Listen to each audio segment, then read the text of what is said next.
കേരള സമൂഹവും വാണിജ്യ സംസ്കാരവും, Kerala society and trade culture, third semester Malayalam, MDC, Kerala knowledge system for commerce and management.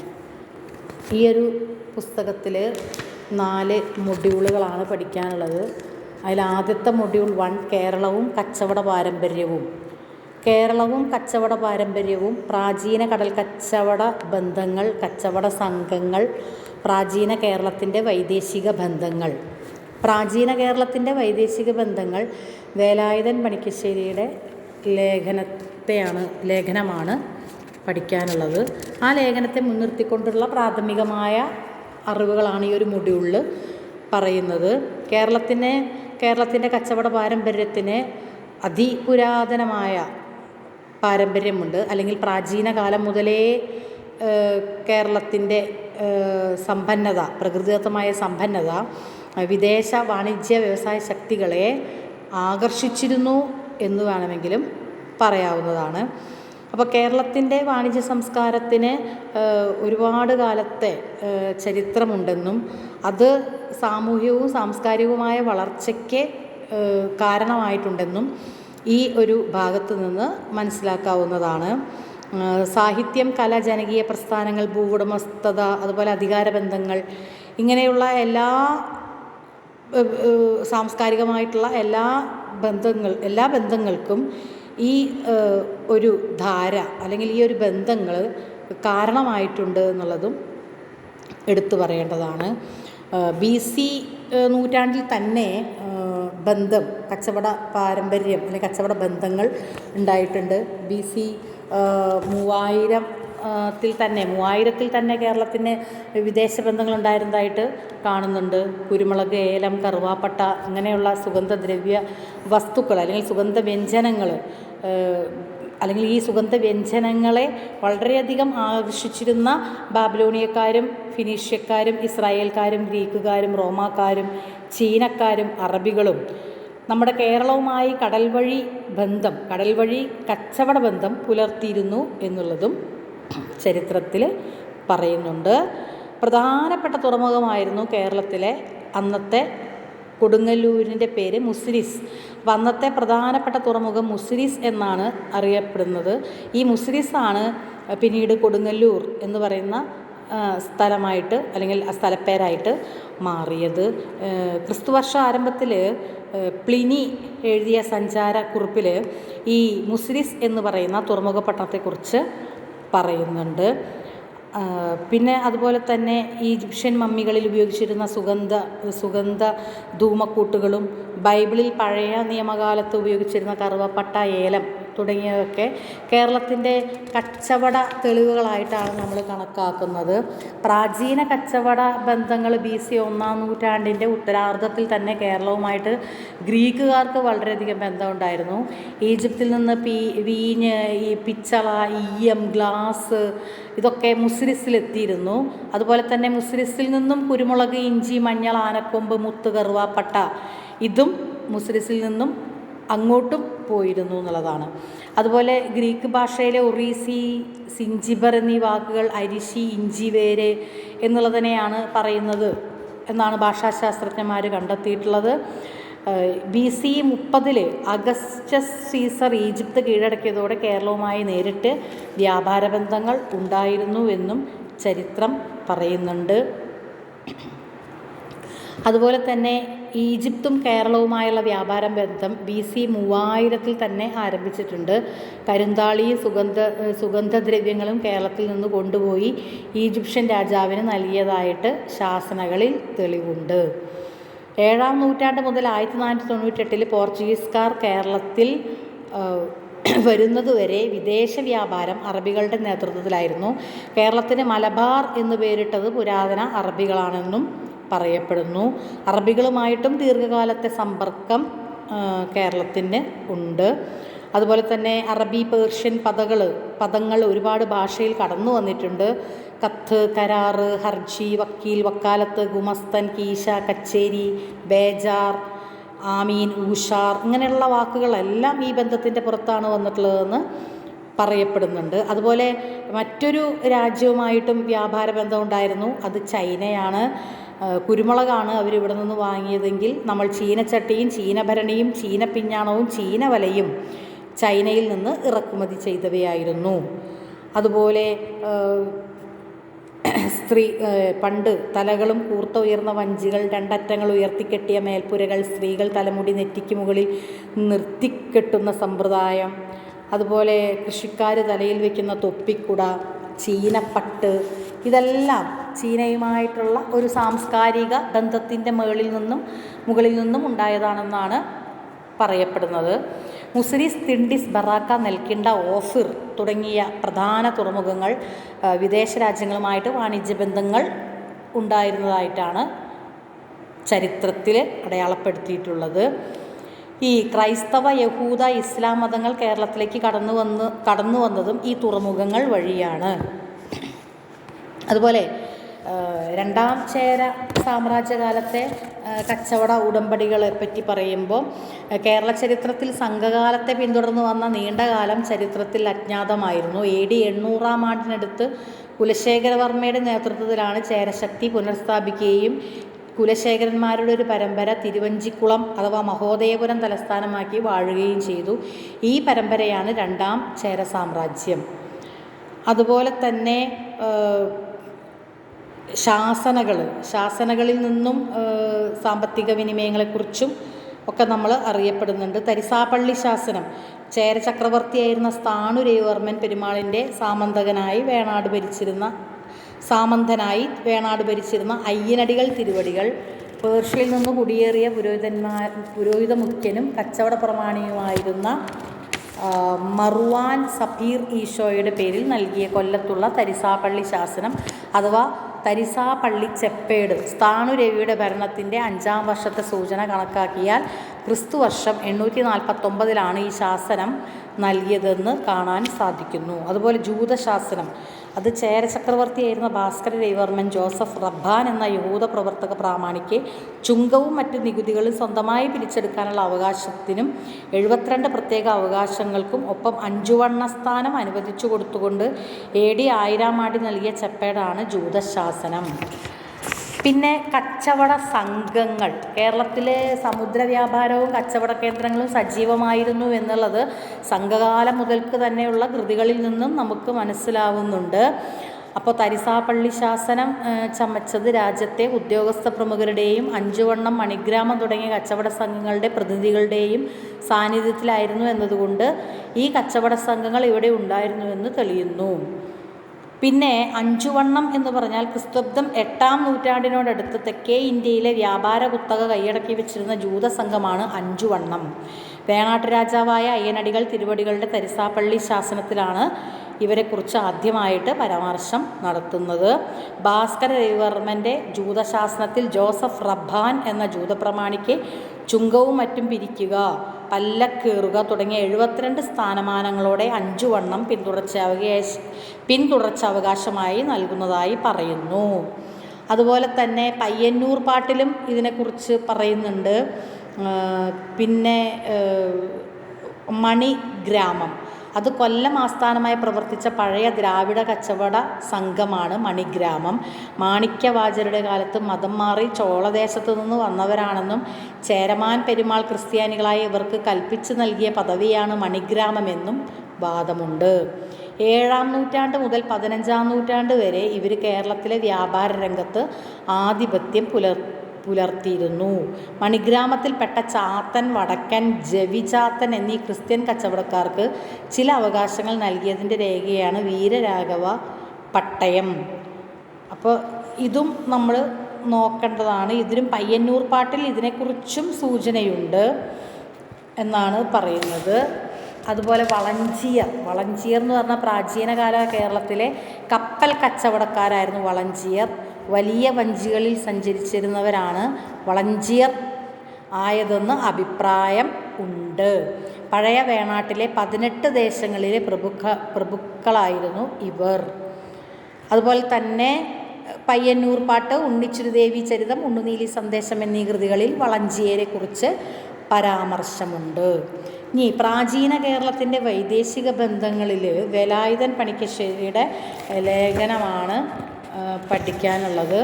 ഇതിൽ പറയുന്നത് എന്താണെന്ന് വെച്ചാൽ കേരളത്തിൻ്റെ പഴയ സാംസ്കാരിക വ്യാപാര ബന്ധങ്ങളും ക്രിസ്തുമതം, ഇസ്ലാം മതം തുടങ്ങിയിട്ടുള്ള ഹൈന്ദവ, ബൗദ്ധ, ജൈന മതങ്ങളുടെ ഒരു സാംസ്കാരിക ബന്ധങ്ങൾ, പുരോഹിത ആശ്രമങ്ങൾ, കന്യാസ്ത്രീ മഠങ്ങൾ, ബ്രഹ്മചര്യം, കുംഭസാരം, മുണ്ടനം, ജപമാല, ഇതെല്ലാം ഇന്ത്യക്കാരിൽ നിന്ന് യൂറോപ്യന്മാരിലേക്ക്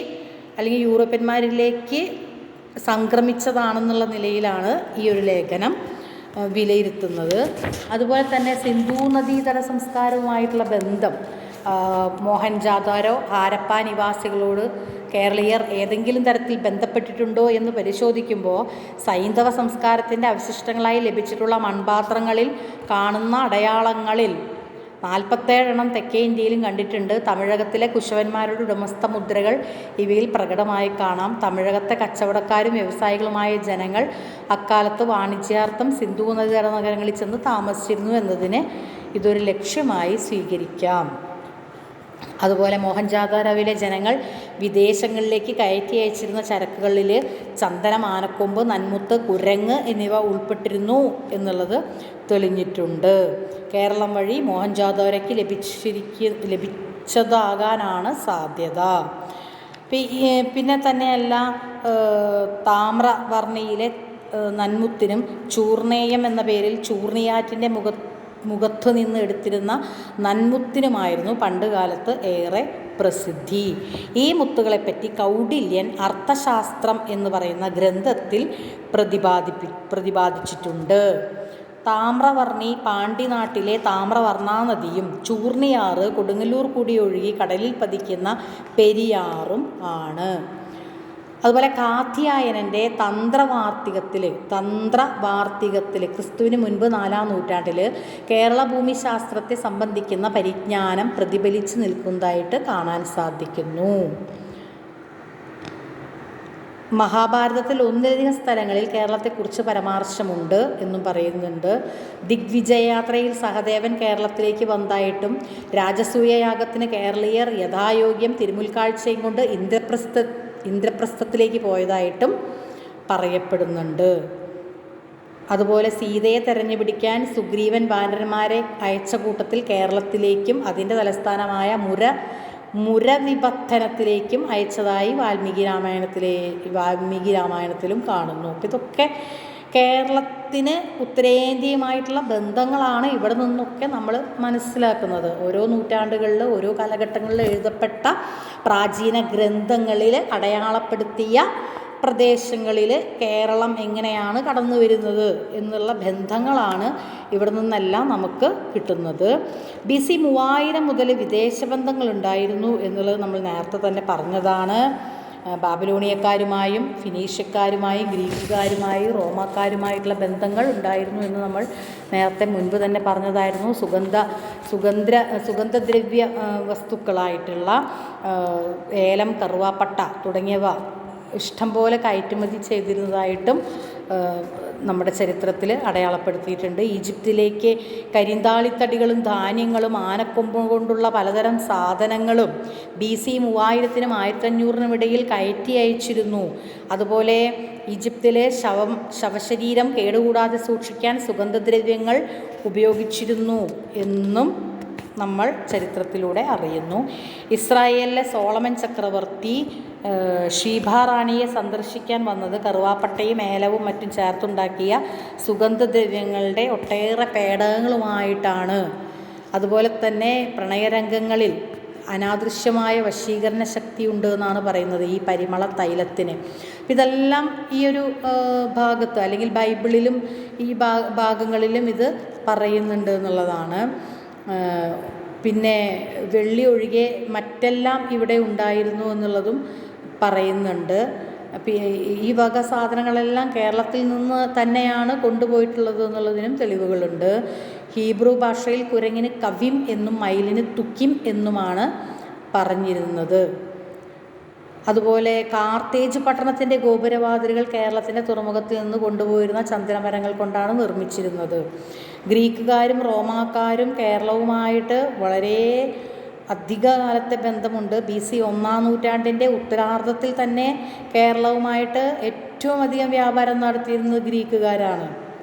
അതിൽ ഈജിപ്തിൽ നിന്നാണ് വീഞ്ഞ്, പിച്ചള, ഈയം, ഗ്ലാസ് മുതലായവ മുസിരിസിലെത്തിയിരുന്നത്. മുസിരിസിൽ നിന്ന് കുരുമുളക്, ഇഞ്ചി, മഞ്ഞൾ, മസ്ലിൻ തുണി, ആനക്കൊമ്പ്, മുത്ത്, കറുവാപ്പട്ട എന്നിവ അങ്ങോട്ടേക്കും കയറ്റുമതി ചെയ്തിരുന്നു. അപ്പോൾ ഈ ഒരു ഭാഷാപരമായിട്ടുള്ള ബന്ധങ്ങളും ഒക്കെ അവിടെ നിന്ന് നമുക്ക് മനസ്സിലാകുന്നുണ്ട്. അപ്പോൾ ഭാഷ മാത്രമല്ല, സംസ്കാരങ്ങളും ഈ വിനിമയങ്ങളോടൊപ്പം നടക്കുന്നുണ്ട് എന്നുള്ളതാണ് നമുക്കിതിൽ നിന്ന് മനസ്സിലാകുന്നത്. പ്രധാന കയറ്റുമതികൾ ആന, സിംഹം, കണ്ടാമൃഗം, പാമ്പ് എന്നിവയെ വിനോദാർത്ഥം റോമിലേക്ക് കൊണ്ടുപോയിരുന്നതായിട്ട് പറയപ്പെടുന്നുണ്ട്. റോമാക്കാർ ഇന്ത്യൻ തത്തകളെ പോറ്റിയിരുന്നു. ആനക്കൊമ്പും കവിടിയും ആമത്തോടും ആഭരണ നിർമ്മാണത്തിന് ഇവർ വാങ്ങിയിരുന്നു. അതുപോലെ ഇന്ത്യയിലെ മുത്തുകൾ അണിയുന്നതും മസ്ലിൻ തുണി ധരിക്കുന്നതിലും റോമൻ സ്ത്രീകൾക്ക് വലിയ താല്പര്യമായിരുന്നു. ഔഷധങ്ങളും മസാലക്കൂട്ടുകളും ഇഷ്ടം പോലെ കൊണ്ടുപോയിരുന്നു. കുരുമുളക്, ജടാമാഞ്ചി, ഏലത്തരി, കൊട്ടം, ചുക്ക്, ഗുൽഗുലു, ഇഴാലരി, അകില്, പഞ്ചസാര ഇതൊക്കെ അവർക്ക് റോമാക്കാർക്ക് വലിയ ഇഷ്ടമായിരുന്നുവെന്നും ചരിത്രത്തിൽ നിന്ന് നമ്മൾ പഠിക്കുന്നു. കേരളത്തിൽ ഏറ്റവും അധികം കയറ്റി അയച്ചിരുന്നത് കുരുമുളകാണ് എന്നതിൽ ഒരു സംശയവുമില്ല.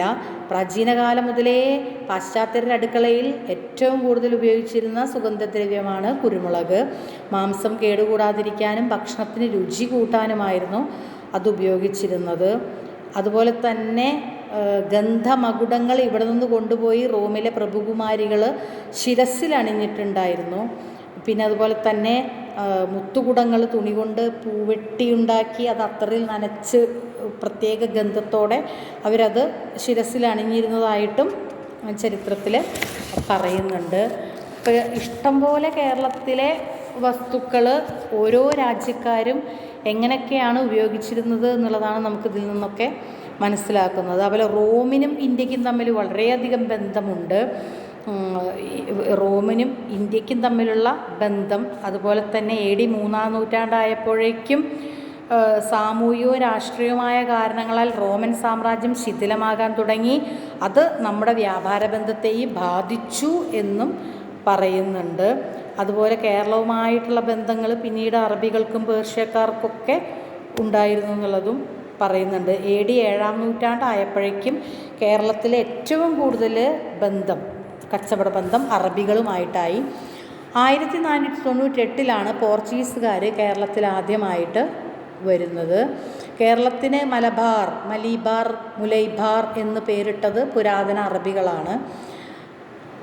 അതുപോലെ തന്നെ അന്നത്തെ കാലത്തെ സമ്പർക്കങ്ങളും അറബി, പേർഷ്യൻ പദങ്ങളും ഭാഷകളും അല്ലെങ്കിൽ പദങ്ങൾ നമ്മുടെ ഭാഷയിൽ എങ്ങനെയെല്ലാം കടന്നുകൂടി എന്നുള്ളതും നമ്മൾ നേരത്തെ പറഞ്ഞു കഴിഞ്ഞതാണ്. ചൈനയുമായിട്ടുള്ള ബന്ധവും ചൈനയുമായിട്ടുള്ള ബന്ധത്തിൻ്റെ ഫലമായിട്ട് ചീനഭരണിയും ചീനപ്പിഞ്ഞാണവും ചീനവലയും ചീനച്ചട്ടിയും ഒക്കെ എത്തിയതും നമ്മൾ നേരത്തെ വന്നതാണ്. നമ്മുടെ വടക്കൻ പാട്ടുകളിൽ 7 കടലോടി വന്ന പട്ട് ചീനപ്പട്ടായിരുന്നു. ഉണ്ണിയാർച്ച പിടിച്ചിരുന്ന 7 കമ്പുള്ള കുട ചീനക്കുടയായിരുന്നു. അപ്പോൾ വടക്കൻ പാട്ടുകളിൽ പോലും ഈ ചീനയുടെ ബന്ധം കടന്നു വരുന്നുണ്ട് എന്നുള്ളത് പറയാതിരിക്കാൻ സാധിക്കുകയില്ല. അതുപോലെ കേരളീയരുടെ നാവിക പാരമ്പര്യത്തിനും വളരെയധികം പ്രാചീനത അല്ലെങ്കിൽ പഴമയുണ്ട്. സമുദ്രസംഭൂതമാണ് കേരളം. കേരളത്തിൻ്റെ ഏത് ഭാഗവും സമുദ്രത്തിൽ നിന്ന് ഏറെ അകന്നതല്ല. ഒരറ്റം മുതൽ മറ്റേ അറ്റം വരെ വലുതും ചെറുതുമായ അനവധി നദികളും കായലുകളും കൊണ്ട് നിറഞ്ഞതാണ്. വഞ്ചിയായിരുന്നു അന്ന് ഏറ്റവും കൂടുതൽ ഗതാഗതത്തിന് ഉപയോഗിച്ചിരുന്നത്. പിന്നെ കേരളത്തിൻ്റെ തെക്കും വടക്കുമുള്ള നാടുകൾ വഞ്ചിനാടും കോലത്ത് നാടുമാണ്. പിന്നെ ഭാഷാപരമായിട്ടുള്ള പത്തെളിവുകൾ വേറെ ഇഷ്ടം പോലെയുണ്ട്. ദ്രാവിഡ ഭാഷകളിൽ കപ്പലുകളും ഉപകരണങ്ങൾക്കും മറ്റും സ്വന്തം പദങ്ങൾ സുലഭമായി കാണാൻ സാധിക്കും. വേലിയേറ്റം, വേലിയിറക്കം ഇങ്ങനെയുള്ള ദ്രാവിഡ ഭാഷ പദങ്ങളൊക്കെ ഈ ഒരു ഇതിൽ നിന്ന് നമുക്ക് മനസ്സിലാക്കാൻ സാധിക്കുന്നതാണ്. ജലാശയത്തിൻ്റെ സ്വരൂപം, ഓട്ടത്തിൻ്റെ ഉദ്ദേശം, ഓട്ടസമ്പ്രദായം, തോണിയുടെ സ്വരൂപം. ഇപ്പോൾ സമുദ്രയാത്രയ്ക്ക് ഉപയോഗിച്ചിരുന്ന പല പല പേരുകൾ. അതുപോലെ സമുദ്രയാത്രയ്ക്ക് ഉരുക്കൾ 27 തരം ഉരുക്കൾ ഉപയോഗിച്ചിരുന്നു എന്നുള്ളതാണ് പറയപ്പെടുന്നത്. അറുമാസ്, ആനയോടി, അതുപോലെ കെട്ടുമരം, കെട്ടുവള്ളം, കേവ് കപ്പൽ, ഇങ്ങനെ പല തരത്തിലുള്ള ഉരുക്കൾ, 27 തരത്തിലുള്ള ഉരുക്കളുടെ പേരുകൾ തന്നെ പറയുന്നുണ്ട്. അതിൽ ഓരോ കപ്പലുകൾക്കും ഓരോ രീതികൾ. ഇപ്പം വലിയ കപ്പലുകൾ, അല്ലെങ്കിൽ സമുദ്രം കടന്നു പോകുന്ന കപ്പലുകൾ, അല്ലെങ്കിൽ ശ്രീലങ്കൻ യാത്രയ്ക്ക് മാത്രം ഉപയോഗിച്ചിരുന്ന കപ്പലുകൾ, അല്ലെങ്കിൽ സാമാനങ്ങൾ മാത്രം കയറ്റി കൊണ്ടുപോകാൻ ഉപയോഗിച്ചിരുന്ന കപ്പലുകൾ, ചെറിയ കപ്പലുകൾ, കണ്ണൂരിൽ ഉള്ള വലിയ കപ്പലുകൾ. അപ്പം ഇങ്ങനെ ഓരോ തീരപ്രദേശങ്ങളിൽ മാത്രം വ്യാപാരം നടത്തിയിരുന്ന ഉരുക്കൾ, ഇങ്ങനെയുള്ള പലതരത്തിലുള്ള കപ്പലുകളും ചരിത്രത്തിൽ അടയാളപ്പെടുത്തുന്നുണ്ട്. കപ്പൽ ജോലിക്കാരുടെ പേരുകളും വ്യത്യസ്തമാണ്. ഊന്നിക്കാരൻ, ഓട്ടക്കാരൻ, കടശ്ശർ, കപ്പിത്താൻ, ഇങ്ങനെ പല പേരുകളും അവർക്കുണ്ടായിരുന്നു എന്നുള്ളതാണ്. അതുപോലെ കപ്പലിൻ്റെ വിവിധ ഭാഗങ്ങൾക്കും പേരുകളുണ്ടായിരുന്നു. അണിയം, അന്തളം, അമരം, പന്നകം, കടുതി. കപ്പലോട്ടത്തിൽ സഹായകമായി ഉപയോഗിച്ചിരുന്ന പദാർത്ഥങ്ങളെപ്പറ്റിയും വാക്കുകളുണ്ട്. ഇപ്പോൾ അടിച്ചരക്ക് അല്ലെങ്കിൽ അമരം, അടരം എന്നൊക്കെ പറയുന്നത് കപ്പലോട്ടത്തിൽ സഹായകമായി ഉപയോഗിച്ചിരുന്ന പദാർത്ഥങ്ങളെ പറ്റിയിട്ടുള്ള ധാരാളം വാക്കുകളാണ്. ഇപ്പോൾ നമ്മൾ തണ്ടുപത്തി, തുഴ, നഗരം, നങ്കൂരം, നൊമ്പ്, പങ്കാൻ എന്ന് പറഞ്ഞാൽ പങ്കായം. അതുപോലെ കപ്പലോട്ടക്കാർക്ക് മാത്രം ഉപയോഗിച്ചിരുന്ന ഏതാനും പദങ്ങളുണ്ടായിരുന്നു. അടവിക്കുക, അതുപോലെ കടലോട്ടം, അതുപോലെ മരക്കലയുപ്പ്, ഇങ്ങനെയുള്ള കപ്പലോട്ടക്കാർ മാത്രം ഉപയോഗിച്ചിരുന്ന ചില ഏതാനും പദങ്ങൾ. നമ്മുടെ പഴയ നാവികരുടെ നാവിൽ നിന്ന് ഊർന്നു വീണിട്ടുള്ള പല പല വാക്കുകളാണ്. അപ്പോൾ നമ്മുടെ പഴയ കപ്പൽ ജീവിതവുമായും കച്ചവട ബന്ധവുമായിട്ടുള്ള വാക്കുകളും പദങ്ങളും ആണ് ഇവിടെ ധാരാളമായിട്ട് പറഞ്ഞത്. ഇതിൽ നിന്നെല്ലാം നമുക്കൊരു കാലത്തെ ഭാഷയാണ് നമുക്കിവിടെ നിന്ന് മനസ്സിലാവുന്നത്. വളരെ പുരാതന കാലം മുതൽ തന്നെ കേരളത്തിൽ കപ്പൽ നിർമ്മാണത്തിൽ പുരോഗതി ഉണ്ടായിരുന്നു എന്നാണ് പറഞ്ഞു വരുന്നത്. അതുപോലെ കപ്പൽ ജലവാഹനങ്ങൾ ബേപ്പൂരിലും കൊച്ചിയിലും അന്ന് നിർമ്മിച്ചിരുന്നതായിട്ട് പറയുന്നുണ്ട്. പ്രാചീന കാലത്ത് ഭാരതീയ വ്യാപാരം, മതപ്രചരണം, ഉപനിവേശ സ്ഥാപനം തുടങ്ങിയ കാര്യങ്ങൾക്കായിട്ട് ജലമാർഗമായിട്ടും സ്ഥലമാർഗമായിട്ടും നാനാ രാജ്യങ്ങളിൽ സഞ്ചരിച്ചിരുന്നു. കേരളീയർ റോമിൽ ചെന്നിട്ടുണ്ട്. ഇപ്പോൾ 1-ാം ചേര സാമ്രാജ്യത്തിൽ നിന്നും പാണ്ഡ്യ സാമ്രാജ്യത്തിൽ നിന്നും പല ദൂതസംഘങ്ങളും റോമിൽ ചെന്നിട്ടുണ്ട്. പിന്നെ അതുപോലെ തന്നെ സംഘകാല കൃതികൾ നമുക്ക് നൽകുന്ന തെളിവ് വെച്ച് പല കപ്പലുകളും അതുപോലെ തന്നെ കപ്പലുകളിൽ നിന്ന് വന്നിട്ടുള്ള സാധനങ്ങളും ഇനി അഗംനാനൂറിലും അതുപോലെ മറ്റ് കപ്പലുകളിൽ നിന്നിട്ടുള്ള സമുദ്രത്തിലെ ആധിപത്യത്തെക്കുറിച്ചൊക്കെ പല കൃതികളിലും സംഘകാല കൃതികളിലും കൃതികളിൽ നിന്നും നമുക്ക് മനസ്സിലാക്കാൻ സാധിക്കുന്നുണ്ട്. അതുപോലെ 5 വണ്ണം മാണിഗ്രാമം, ഇതൊക്കെ 5 വണ്ണം മാണിഗ്രാമം എന്നൊക്കെ പറഞ്ഞ വിദേശ രാജ്യങ്ങളുമായിട്ട് വ്യാപാരം നടത്തിയിരുന്ന വാണിക് സംഘങ്ങളാണ്. പിന്നെ തന്നെയല്ല കോട്ടയം ചെപ്പേടുകൾ, ഭാസ്കര രവിയുടെ യഹൂദശാസനം, വീരരാഘവ ചക്രവർത്തിയുടെ ചെപ്പേട്, ഇതിൽ നിന്നൊക്കെ നമുക്ക് അന്നത്തെ കാലത്തെ വർത്തക സംഘങ്ങളെക്കുറിച്ചിട്ടുള്ള അറിവുകൾ നമുക്ക് ലഭിക്കുന്നുണ്ട്. അടയ്ക്ക മുതൽ രത്നവ്യാപാരികൾ വരെ കച്ചവടക്കാരുണ്ടായിരുന്നു എന്നുള്ളതാണ്. പിന്നെ കടൽ മാർഗത്തിലുള്ള വിദേശ വ്യാപാരം അറബികളിൽ പതിക്കുന്നതിന് മുമ്പ് ഹിന്ദുക്കളുടെ കുത്തകയായിരുന്നു. AD 410 ഫാഹിയാൻ എന്ന ചൈനീസ് സഞ്ചാരി ജാവയിൽ കണ്ട വ്യാപാരികളെല്ലാം ഇന്ത്യയിൽ നിന്നെത്തിയ ഹിന്ദുക്കളായിരുന്നു അത്രേ. പിന്നെ ശിലാലിഖിതങ്ങൾ, കേരളീയർ വിദേശങ്ങളിൽ എത്തിയിരുന്നു എന്നതിന് തെളിവായി ചില രേഖകളും ലഭിച്ചിട്ടുണ്ട് എന്നുള്ളതാണ് പറയുന്നത്. വിദേശ വ്യാപാരങ്ങളെക്കുറിച്ച് അതുലൻ്റെ മൂഷികവംശത്തിലും മഹാകാവ്യത്തിലൊക്കെ പരാമർശിച്ചിട്ടുണ്ട്. വളഭൻ മാരാഹി പട്ടണം സ്ഥാപിച്ചതിനെപ്പറ്റി മൂഷികവംശത്തിൽ രേഖപ്പെടുത്തുന്നുണ്ട്.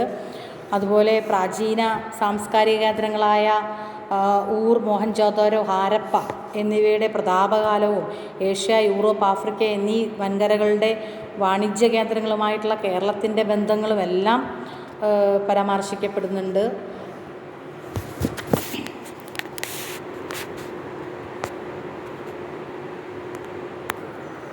ഇപ്പോൾ ഹാരപ്പ, മോഹൻജാദാരോ നിവാസികൾക്ക് വിദേശ രാജ്യങ്ങളുമായിട്ട് വാണിജ്യബന്ധം ഉണ്ടായിരുന്നു എന്നുള്ളതിൻ്റെ തെളിവുകൾ നമുക്ക് ലഭിച്ചിട്ടുണ്ട്. അതുപോലെ തന്നെ പ്രസിദ്ധ ചരിത്രകാരനായ ഹെറോഡോട്ടസ് രേഖപ്പെടുത്തിയതിൽ നിന്നും ഭാരതത്തിൽ നിന്ന് ഇറക്കുമതി ചെയ്ത ചരക്കുകളിൽ കുന്തിരിക്കം, ഇലവർങ്ങപ്പട്ട, കാട്ടുകൊന്ന എന്നീ ഉൽപ്പന്നങ്ങളൊക്കെ ഇറക്കുമതി ചെയ്തതായിട്ട് പറയപ്പെടുന്നുണ്ട്. കേരളവുമായിട്ട് ഏറ്റവും പഴക്കമുള്ള വാണിജ്യ ബന്ധമുണ്ടായിരുന്ന രാജ്യങ്ങൾ ഗ്രീക്ക്, റോമാക്കാര് എന്നിവരായിരുന്നു. ക്രിസ്തുവർഷാരംഭം മുതൽ തന്നെ കേരളത്തിനും റോമിനും തമ്മിൽ വ്യാപാര ബന്ധം ഉണ്ട് എന്നാണ് പറയുന്നത്. പിന്നെ അതുപോലെ AD 1-ാം നൂറ്റാണ്ടിൽ പ്ലിനി രേഖപ്പെടുത്തിയ പ്രകാരം അഗസ്റ്റസ് സീസറുടെ ഭരണകാലം മുതൽക്ക് കുരുമുളക് പ്രധാന ഇറക്കുമതി ഉൽപ്പന്നമായിരുന്നു എന്നാണ് പറഞ്ഞു വരുന്നത്. റോമിൻ്റെ പതനത്തിന് ശേഷമാണ് അറബികളുമായിട്ടുള്ള ബന്ധം ശക്തിപ്പെടുന്നത് എന്നുകൂടി പറയുന്നുണ്ട്. അതുപോലെ തന്നെ മലബാറിൽ അറബികൾക്ക് ഏതാനും കോളനികൾ ഉണ്ടായിരുന്നു എന്നുള്ളതും, മുസ്ലിം വ്യാപാരികൾ വഴിയാണ് വ്യാപാരം നടന്നിരുന്നത്. കച്ചവടവുമായി ബന്ധപ്പെട്ടിട്ടാണ് വിദേശ ഭാഷാപദങ്ങൾ മലബാറികൾക്ക് അറിയാൻ കഴിഞ്ഞത് എന്നുള്ളതൊക്കെ പറഞ്ഞു വരുന്നുണ്ട്. അതുപോലെ കോഴിക്കോടും കൊല്ലത്തും ഉണ്ടാക്കുന്ന കപ്പലുകൾ ധർമ്മപട്ടണം, കൊല്ലം എന്നിവിടങ്ങളിലെ മിനുസമുള്ള വസ്ത്രങ്ങൾ എന്നിവ കച്ചവടത്തിൽ പ്രാധാന്യം നേടി. പന്തലായിനി, ശ്രീകണ്ഠപുരം, കൊടുങ്ങല്ലൂർ, തൃക്കാക്കര, കൊല്ലം എന്നീ തുറമുഖങ്ങളെ കേന്ദ്രീകരിച്ച് അറബികളുമായി സുഗന്ധദ്രവ്യങ്ങൾ കച്ചവടം നടത്തിയിരുന്നതായിട്ട് അൽ ഈദ്രീസി രേഖപ്പെടുത്തുന്നുണ്ട്.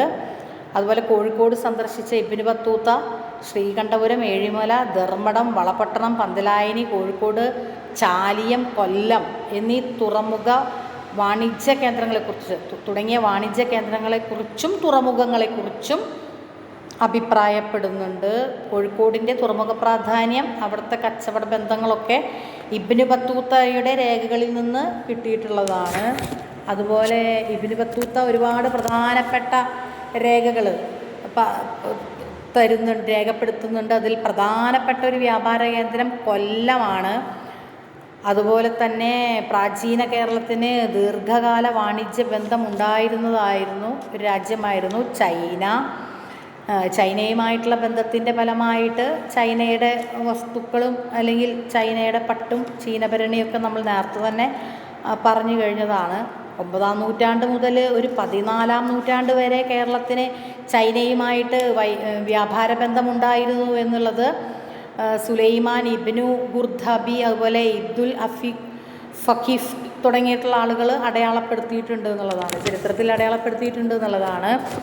അതുപോലെ തന്നെ ചൈനയുടെ വ്യാപാര ബന്ധം, വലിയ വ്യാപാര ബന്ധം വലിയൊരു കാലഘട്ടമായിട്ട് തന്നെ കണക്കാക്കുന്നുണ്ട്. പിന്നെ ജൂതശാസനം, ഇപ്പോൾ സാന്നിധ്യം അല്ലെങ്കിൽ ജൂതന്മാരുമായിട്ടുള്ള ബന്ധങ്ങൾ, ജൂതന്മാരുടെ സംസ്കാരങ്ങൾ, ഇപ്പോൾ ചാവക്കാട്, മാള, പറവൂര്, ചേന്നമംഗലം, ഏഴിമല, ചാലിയം, മാടായി, പന്തലായിനി എന്നീ സ്ഥലങ്ങളിലൊക്കെ ജൂതന്മാരുടെ വാസസ്ഥലങ്ങളും വ്യാപാര കേന്ദ്രങ്ങളും ഉണ്ടായിരുന്നു.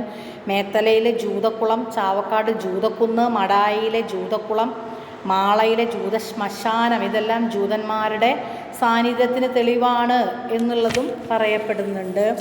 അപ്പോൾ ജൂത വ്യാപാര കേന്ദ്രങ്ങളും അല്ലെങ്കിൽ ജൂതന്മാരുമായിട്ടുള്ള സാംസ്കാരിക ബന്ധങ്ങളും ജൂതന്മാരുടെ കേന്ദ്രങ്ങളും കേരളത്തിൽ എവിടെയാണെന്നുള്ളത് ഇതുവഴി നമുക്ക് അറിയാൻ സാധിക്കുന്നുണ്ട്. അതുപോലെ തന്നെയാണ് പോർച്ചുഗീസുകാരുടെയും കേരളത്തിൻ്റെയും ബന്ധങ്ങൾ. വാണിജ്യ കുത്തക പിടിച്ചടക്കാൻ പറങ്കികളുടെ പടപ്പുറപ്പാട് എന്ന അധ്യായം കേരളത്തിൻ്റെ വ്യാപാര മേഖലയിലേക്ക് പോർച്ചുഗലിൻ്റെ വരവിനെയും അവരുടെ ആധിപത്യത്തെയുമാണ് ചർച്ച ചെയ്യുന്നത് എന്നുള്ളതാണ്. അപ്പോൾ പോർച്ചുഗീസിന് കേരളവുമായിട്ട് വലിയൊരു ബന്ധം അവിടെ തുടങ്ങുകയാണ്. 1498 കോഴിക്കോട് കാപ്പാട് ആദ്യമായിട്ട് വാസ്കോ ഡി ഗാമ കടന്നു വരുന്നത്.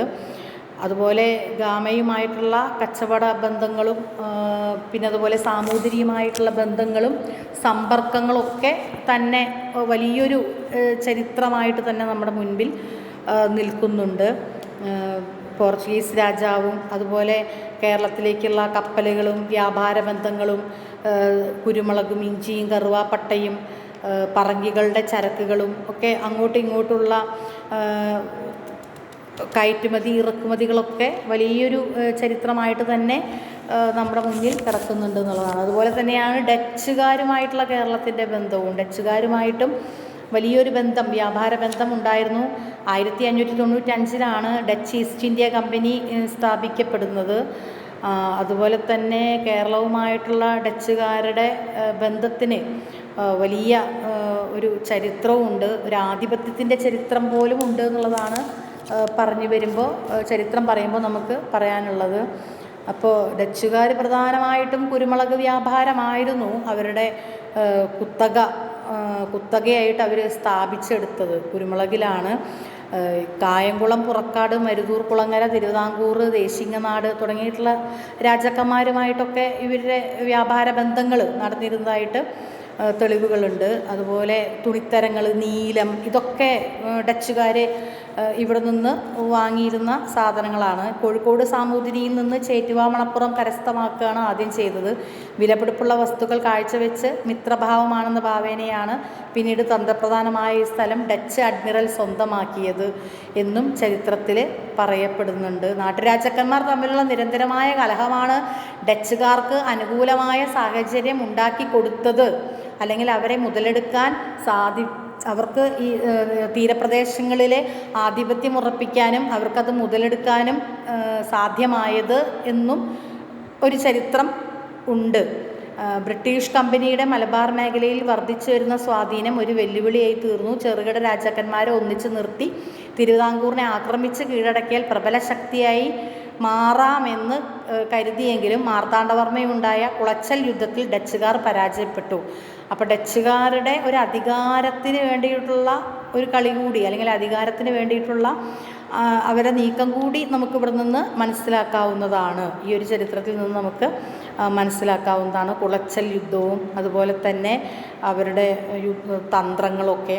അതുപോലെ ഇംഗ്ലീഷ് ഈസ്റ്റ് ഇന്ത്യ കമ്പനിയുടെ കച്ചവടവും അധികാരവും ഇതോടൊപ്പം തന്നെ വായിച്ചറിയേണ്ട ഒരു കാര്യമാണ്. 1590 മാസ്റ്റർ റാൽഫ് ഫിച്ച് കേരളത്തിൽ എത്തിയതോടെയാണ് ഒരു ഇംഗ്ലീഷുകാരൻ ആദ്യമായി കേരളത്തിൽ കാലുകുത്തുന്നതെന്നാണ് പറയുന്നത്.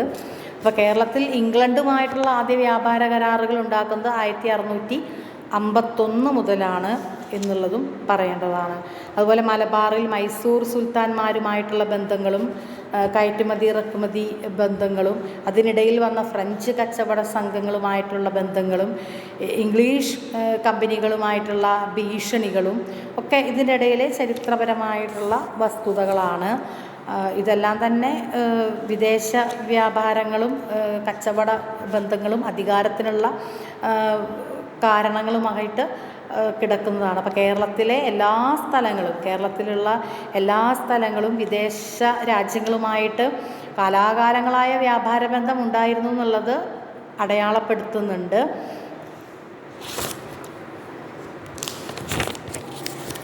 പിന്നെ അതുപോലെ നേരത്തെ പറഞ്ഞ പോലെ തന്നെ കച്ചവട സംഘങ്ങളാണ് പ്രധാനപ്പെട്ട 5 വണ്ണം, അതുപോലെ മണിഗ്രാമം, വളഞ്ചിയർ, അതുപോലെ നാനാദേശികൾ. അത് പ്രത്യേകമായിട്ട് ആ സംഘങ്ങളെ നമ്മൾ മനസ്സിലാക്കിയിരിക്കണം അതെന്താണെന്നുള്ളത്. അതുപോലെ കച്ചവടത്തിന് വന്ന ഗ്രീക്കുകാർ, റോമാക്കാർ, അന്നത്തെ പ്രധാനപ്പെട്ട കയറ്റുമതികൾ എന്തെല്ലാമായിരുന്നു, അതുപോലെ അറബികളുമായിട്ടുള്ള ബന്ധം, ചൈനയുമായിട്ടുള്ള ബന്ധം, കേരളത്തിൻ്റെ നാവിക പാരമ്പര്യം, സമുദ്രമായിട്ടുള്ള ബന്ധം, സമുദ്രത്തിൻ്റെ ബന്ധങ്ങൾ അല്ലെങ്കിൽ ജലാശയമായിട്ടുള്ള ബന്ധങ്ങൾ, കപ്പലോട്ടത്തിന് സഹായിച്ചിരുന്ന കപ്പലോട്ടത്തിന് സഹായകമായിട്ട് ഉപയോഗിച്ചിരുന്ന പദാർത്ഥങ്ങളെ പറ്റിയിട്ടുള്ള പേരുകൾ, കപ്പൽ ജോലിക്കാരുടെ പേരുകൾ. അപ്പോൾ ഇതൊക്കെ ഒരു വലിയ ചരിത്രരേഖയായിട്ട് നമുക്ക് മനസ്സിലാക്കാൻ പറ്റുന്നതാണ്. കപ്പൽ അല്ലെങ്കിൽ സമുദ്രത്തിലൂടെയുള്ള യാത്രകൾ, അതിനോടനുബന്ധിച്ചിട്ടുള്ള പേരുകളൊക്കെ വലിയൊരു ചരിത്ര വസ്തുതകളായിട്ട് നമുക്ക് മനസ്സിലാക്കാവുന്നതാണ്. കപ്പലോട്ടക്കാർ മാത്രം ഉപയോഗിക്കുന്ന ഏതാനും പദങ്ങൾ. അപ്പോൾ ഇതെല്ലാം നമുക്ക് ഒരു വലിയ വിദേശ ബന്ധത്തിൻ്റെ അല്ലെങ്കിൽ വലിയൊരു ജീവിതത്തിൻ്റെ തിരിച്ചറിവാണ് നമുക്ക് തരുന്നത് എന്നുള്ളതാണ്. അതുപോലെ കേരളീയർ റോമിൽ ചെന്നിട്ടുള്ള അവരുമായിട്ടുള്ള ബന്ധങ്ങൾ, അതുപോലെ സംഘകാല കൃതികളിലുള്ള ബന്ധങ്ങൾ, നമ്മൾ നേരത്തെ പറഞ്ഞ പോലെ തന്നെ സംഘകാല കൃതികളിൽ ബന്ധങ്ങൾ പറയുന്നു. അകനാനൂറിലും പതിറ്റുപത്തിലൊക്കെ നമ്മൾ പറയുന്നതായിട്ട് നേരത്തെ പറഞ്ഞു കഴിഞ്ഞതാണ്. അപ്പോൾ അത് വളരെ വ്യക്തമായിട്ട് തന്നെ അത് വായിക്കുക എന്നുള്ളതാണ്. എവിടെയൊക്കെയാണ് നമ്മുടെ അടയാളപ്പെടുത്തലുകൾ ഉള്ളത് എന്നുള്ളത് വ്യക്തമായിട്ട് നമ്മൾ മനസ്സിലാക്കുക എന്നുള്ളതാണ് ഇതെന്ന് പറയാനുള്ളത്. ഇത്രയും കാര്യങ്ങളാണ് കേരളത്തിലെ ആദ്യകാലത്തെ വാണിജ്യ ബന്ധങ്ങളെക്കുറിച്ചും വാണിജ്യമായിട്ടുള്ള രാജ്യങ്ങളെക്കുറിച്ചും അതുപോലെ കടൽ ബന്ധങ്ങളെക്കുറിച്ചും കച്ചവട ബന്ധങ്ങളെക്കുറിച്ചും ഇംഗ്ലീഷ് ഈസ്റ്റ് ഇന്ത്യ കമ്പനിയുമായിട്ടുള്ള വ്യാപാര ബന്ധവും ചൈനക്കാരുമായും അറബികരുമായും റോമാക്കാരുമായിട്ടുള്ള ബന്ധങ്ങളും സാംസ്കാരിക വിനിമയങ്ങളൊക്കെ ഇത്രയും കാര്യങ്ങളാണ് ആദ്യത്തെ മൊഡ്യൂളിൽ പറയുന്നത്. ഇത്രയും കാര്യങ്ങളാണ് ആദ്യത്തെ മൊഡ്യൂളിൽ സമഗ്രമായിട്ട് പ്രതിപാദിക്കുന്നത്.